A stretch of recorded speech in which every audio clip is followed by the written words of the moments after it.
हैं या जॉब करते हैं तो कितना मुश्किल होता है पैसा हाथ में आना, लेकिन हॉस्पिटल में वही मुश्किल से कमाया हुआ पैसा हाथ से बालू की तरह निकल जाता है।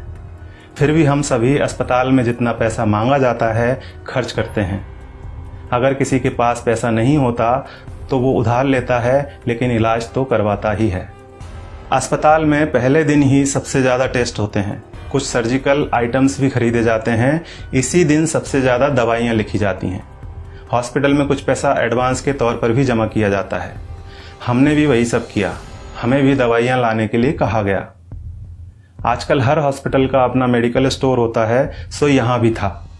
हमने दवा ली और हमारा जो पहला बिल बना वह था 8,369 रुपये का। हमने अपनी जेब से इतने रुपए निकाले और देना चाहा तो पता चला कि हमें तो सिर्फ 4,620 रुपये ही देना है। क्या आपके साथ ऐसा कभी हुआ है कि आपने 8,300 रुपये की दवाइयाँ खरीदी हों और किसी अस्पताल ने आपको 4,600 रुपये ही लिए हों? शायद नहीं। हमारे साथ भी पहले ऐसा कभी नहीं हुआ था।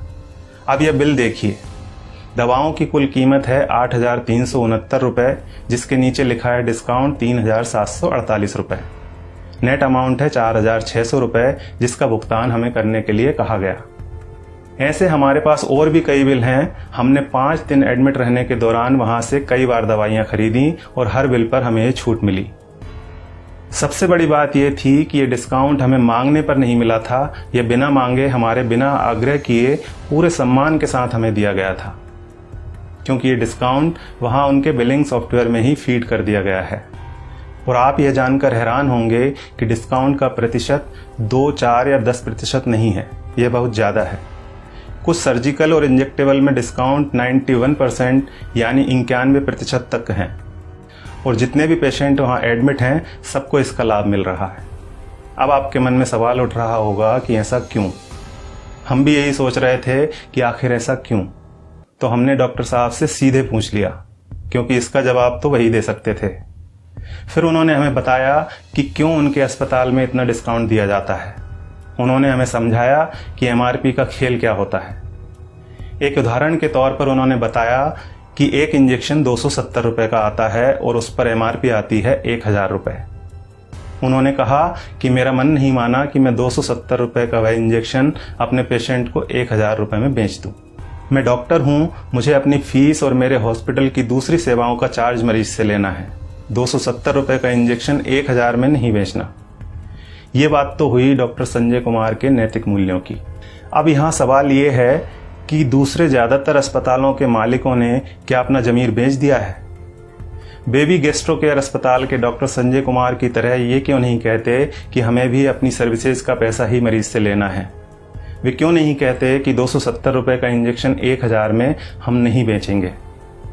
दूसरा सवाल ये है कि आखिर दवा कंपनियों द्वारा इतनी एमआरपी लिखी ही क्यों जा रही है? इनको किसने अधिकार दिया है दवाओं पर इतनी ज़्यादा एमआरपी लिखने का? और आखिर में सबसे बड़ा सवाल यह है कि हमारी सरकार, हमारा स्वास्थ्य विभाग, हमारे प्रधानमंत्री और स्वास्थ्य मंत्री क्या कर रहे हैं? वे इस बात का संज्ञान क्यों नहीं लेते? क्या दवा कंपनियों द्वारा लिखी जा रही एमआरपी पर अंकुश लगाना नोटबंदी या धारा 370 हटाने से ज़्यादा कठिन काम है? क्या इसे व्यवहार में लाना जीएसटी लागू करने से ज़्यादा मुश्किल है? अगर नहीं तो फिर क्यों दवा कंपनियों को इतनी छूट दे रखी है? उन्हें इस बात को संज्ञान में लेना ही चाहिए और जल्दी से जल्दी एमआरपी पर अंकुश लगाना चाहिए। जब तक ऐसा नहीं होता है तब तक आपको और हमें अपनी आवाज़ उठानी ही पड़ेगी, और ये इतना मुश्किल भी नहीं है। हम सबको बस इतना करना है कि अगर 270 रुपये का इंजेक्शन हमें 1,000 रुपये में दिया जा रहा है तो हमें कहना है भैया 300 लगा लो, चलो भैया 400 ले लेना। इसके साथ ही एक काम और करना है, और वो ये है कि इस वीडियो को ज़्यादा से ज़्यादा शेयर करना है। धन्यवाद।